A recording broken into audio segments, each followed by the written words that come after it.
Why are you so tense, god damn it? Because I don't know what I'm doing! Calm down. It's not really a cap, collectors. It's more like a twisty hybrid kinda champagne top. And if you're a fan of Game of Thrones, I must admit I don't ever watch the show. I don't know anything about the show. There's an evil face of despair in that tree. Kinda looks like me. Ugh. Anyway, this is the Game of Thrones Ommegang. Take the Black Stout.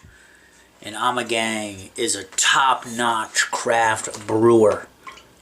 I mean, we can even compete with those West Coast companies, man. This is a stout at 7.1%, and it has star anise and licorice root. I'm not a big fan of black licorice, so I am a bit worried. I'm a bit perturbed. I'm wondering how much this may taste like an imperial stout. If you know anything about imperial stouts, you know that they have a higher alcohol content than 7%. You're talking about the 9, the 10. I don't know, maybe. I think I've once had a imperial stout with a 11% ABV. It was probably from Russia. But let's read a little bit from this. A stout as dark as the winters that once engulfed Westeros. So this must be referencing to the show. As robust as the men who swear their oaths at the weirwood tree, chocolate and caramel sweetness are balanced by hop bitterness, roasty, woodsy notes, and an earthy finish. Pour slowly to not disturb yeast sediment, but with vigor to make a luxurious head and free the bouquet. And that's the one thing about Ommegang beers, is that they always have directions. They always want to tell you how to pour it, and they certainly tell you what temperature focus to serve it at as well. And I've let this sit out for a little while. This is a living ale. It's got yeast in it. I don't think you can tell because the bottle is dark. But I'm going to pop this top, baby. I'm going to pop this top just like a champagne.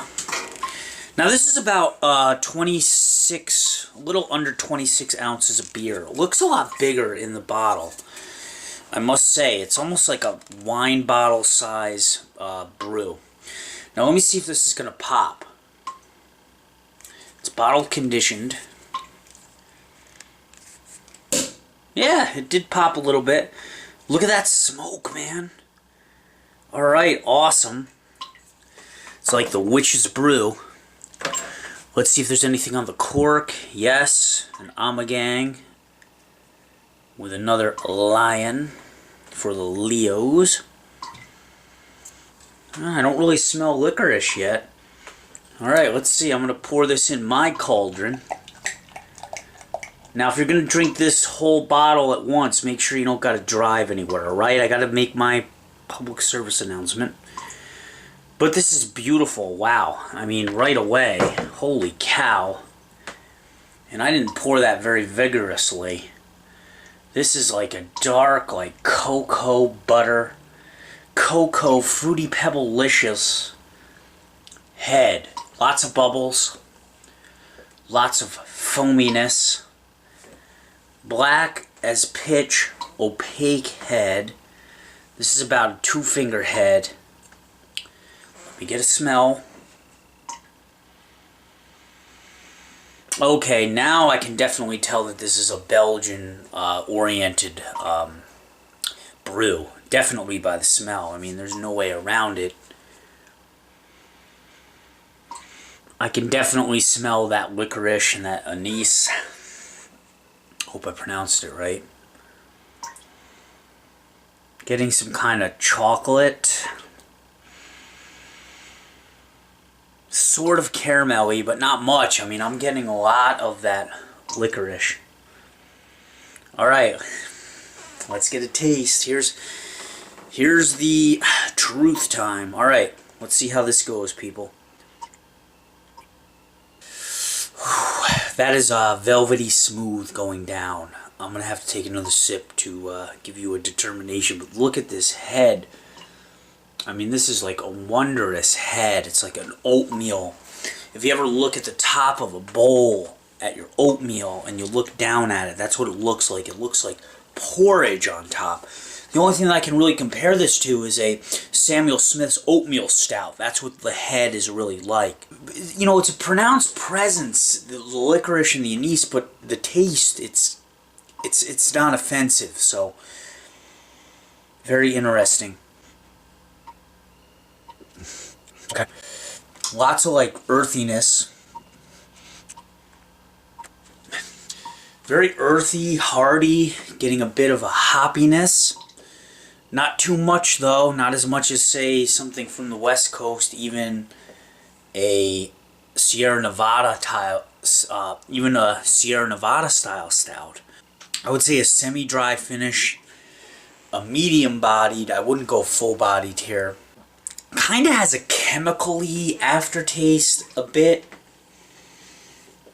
in mid-mouth and back of the mouth. So it does get a little tainted on the way down. I'm still getting that aftertaste now, even as speaking to you. Head's dissipating now. Really nice lacing. Still getting the licorice. Still getting that licorice in the nose. Picking up some alcohol heat. I mean, overall, it's a solid, very, very solid beer. It's got a velvety texture to it. Goes down ultra, ultra smooth. I mean, look at how this pours. I mean,